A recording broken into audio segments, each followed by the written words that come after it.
Hi students, welcome in your physics session. In this session, we are going to study about the topic expansion and contraction of solid. कोई solid substance और किसी solid substance का किस तरह expansion होता है और contraction होता है, ये हम आज की क्लास में स्टडी करेंगे. So let's start. But expansion and contraction को स्टडी करने से पहले हम एक एक्टिविटी को और एक एक्सपेरिमेंट को स्टडी करते हैं. सी, उसके लिए हमें apparatus चाहिए, a metal ring, metal ball और एंड अ बर्नर. एक मेटल रिंग, एक मेटल बॉल एंड एक बर्नर चाहिए. एक्टिविटी कर लेते हैं पहले क्या है. Take a metal ring and metal ball of such a size that ball just passes through a ring. हमें एक मेटल रिंग और एक मेटल बॉल तो लेना है, बट मेटल बॉल हमें इस तरह से लेना है कि वो रिंग से पास हो जाए, मतलब वो इजीली रिंग से पास हो रहा है. तो हमने यहाँ पे एक मेटल बॉल लिया है और एक मेटल रिंग ली है. तो ये मेटल बॉल इस मेटल रिंग से पास हो रहा है. अब हमें क्या करना है, अब इस बॉल को, इस मेटल बॉल को हमें हीट करना है and then it pass through the ring. अब हीट करने के बाद क्या वो रिंग मेटल रिंग से पास होगी? नो, ये मेटल बॉल इस मेटल रिंग से पास नहीं होगी आफ्टर हीटिंग. तो ये क्यों होता है? यही है सॉलिड का एक्सपांशन एंड कॉन्ट्रैक्शन. तो इसमें क्या एक्चुअल प्रोसेस हो जाती है कि हीटिंग से पहले मेटल बॉल रिंग से तो पास हो रहा है, बट हीटिंग के बाद मेटल बॉल मेटल रिंग से पास नहीं हो रहा है. तो ये जो रिंग है, मेटल बॉल है, वो हीटिंग के बाद एक्सपांड होता है, मतलब इसकी साइज बढ़ जाती है. पहले इसकी जो साइज़ थी, हीटिंग के बाद उसकी साइज़ में थोड़ी इंक्रीज होगी. तो इसकी वजह से वो मेटल रिंग से पास नहीं होगा. This is the expansion of solid substance. And जब वो कूल होगा, मतलब उसकी हीट कम हो जाएगी, उसका टेम्परेचर कम हो जाएगा, तो एक कॉन्ट्रैक्ट हो जाएगा, ये मेटल बॉल कॉन्ट्रैक्ट हो जाएगा, सॉलिड सब्सटेंस कॉन्ट्रैक्ट हो जाएगा और वो फिर से इस मेटल रिंग से पास होगा. तो इस तरह ये है contraction and expansion of solid substance. अब हम इसे डीपली स्टडी करते हैं. सी, किस तरह कोई सॉलिड सब्सटेंस की साइज बढ़ जाती है आफ्टर हीटिंग, मतलब वो कैसे एक्सपांड होता है. तो एक्सपांशन क्या है? किसी सॉलिड सब्सटेंस की साइज बढ़ जाना, उसकी लेंथ, एरिया, वॉल्यूम में इंक्रीज होना, वो चेंज हो जाना, उसे हम कहते हैं एक्सपांशन. इसे हम डिटेल में स्टडी करते हैं. See, suppose this is a solid substance और एक बॉक्स है, सॉलिड सब्सटेंस है. पहले सपोज इसकी कुछ तो डायमेंशंस है, मतलब उससे कुछ तो लेंथ, ब्रेथ, हाइट है. आफ्टर हीटिंग क्या होगा? जब इसको हीट मिलेगी, मतलब आफ्टर हीटिंग के बाद इसकी लेंथ, एरिया एंड वॉल्यूम में चेंज आएगा, मतलब ये इंक्रीज होगा.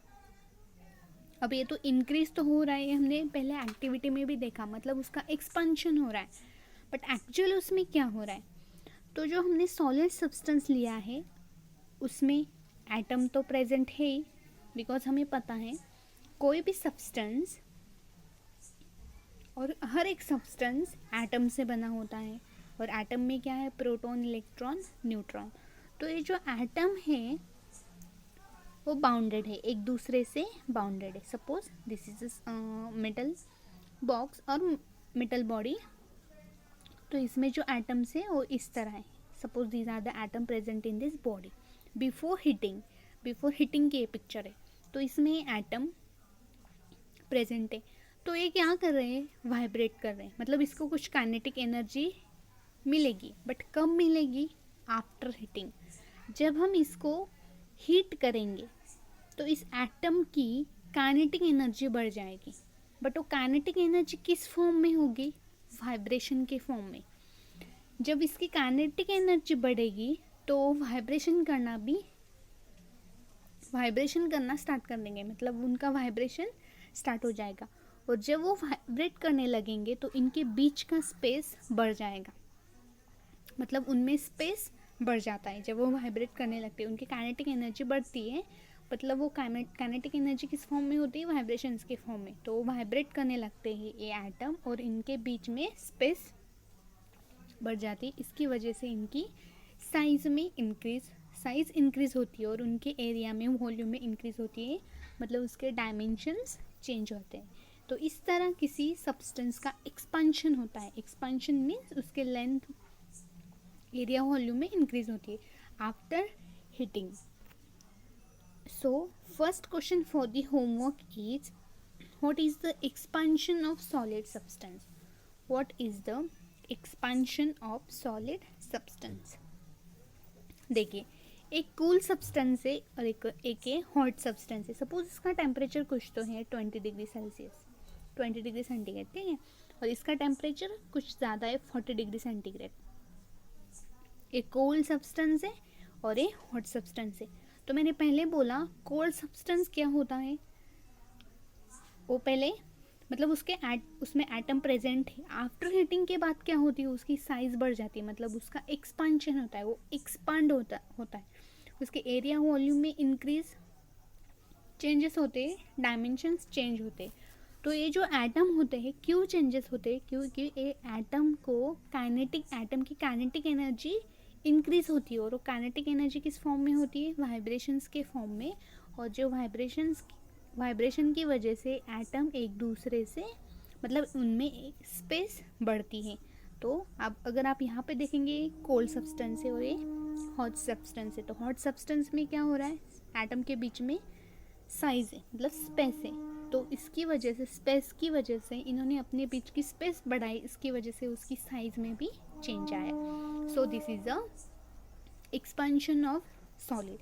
As the temperature increases, the atom vibrate more vigorously and this vibration push atom further apart. Thus the volume of the solid is increased. तो इस तरह सॉलिड का volume increase होता है। तो एटम एक दूसरे को पुश करते हैं तो उनमें स्पेस बन जाती। तो होमवर्क के लिए वही क्वेश्चन है आपको कि सॉलिड का एक्सपांशन कैसे होता है, ये आपको डिटेल में एक्सप्लेन करना है with diagram. Explain the expansion of solid substance with diagram. Diagram की हेल्प से आपको इसे एक्सपांड करना है, एक्सप्लेन करना है। अब ये तो हो गया एक्सपांशन, बट कॉन्ट्रैक्शन क्या है। कॉन्ट्रैक्शन बिल्कुल उसके रिवर्स प्रोसेस है। जैसे कि इसमें देखा हमने, जब कोल्ड सब्सटेंस को अगर हम हीट करते हैं, तो इसमें एटम वाइब्रेट होने लगते हैं और एक दूसरे को पुश करते हैं, फिर उनमें स्पेस बन जाती है, तो उसकी साइज बढ़ जाती है। तो वो जब साइज इंक्रीज करते हैं तो ये हो गया एक्सपेंशन। बट कॉन्ट्रैक्शन क्या है, अगर हम किसी हॉट ऑब्जेक्ट को कूल करेंगे, मतलब इसकी हीट कम करेंगे, तो फिर उसकी ओरिजिनल शेप में चला आएगा, तो उसे कहते हैं हम कॉन्ट्रैक्शन ऑफ सॉलिड। जैसे कि हमने फर्स्ट एक्टिविटी में देखा था किस तरह रिंग पहले मेटल बॉल कैसे मेटल रिंग से पास हो रहा था, बट आफ्टर हीटिंग ये वो पास नहीं कर रहा था। क्यों, क्योंकि इस बॉल की साइज बढ़ गई, इसके डायमेंशंस चेंज हो गए, उसके एटम जो है जो एक दूसरे को वाइब्रेट करने लगे हैं, एक दूसरे को पुश करने लगे हैं और उनमें स्पेस बन गई है। इसकी वजह से इसकी साइज में चेंज आया है। सो इसकी वजह से ये एक्सपांड हो रहा है। और वही अगर हम इसकी रिंग को कूल करेंगे, मतलब इसका टेम्परेचर कम करेंगे, हीट कम करेंगे, तो वो इजीली रिंग से पास होगी। So this is a contraction of solid substance. So second question for the homework is what is the contraction of solid substance. Contraction of solid substance क्या है और आपको इसे एक्सप्लेन करना है डिटेल में। हम इसका एक एग्जाम्पल देखते हैं। अगर आपके पास कुछ ऐसा रॉड हो, मेटल का रॉड हो, अगर आप इस गेज में फिट करना चाहते हैं तो पहले तो ये इजीली फिट होगा, बट अगर आपने इस मेटल बार को हीट किया तो ये इसमें गेज में फिट नहीं होगा। क्यों फिट नहीं होगा? क्योंकि इस मेटल बार के डायमेंशंस चेंज हो गए, उसकी लेंथ, एरिया, वॉल्यूम में चेंजेस आए। क्यों चेंजेस आए? Just because of solid expansion और एक्सपांशन ऑफ सॉलिड सब्सटेंस।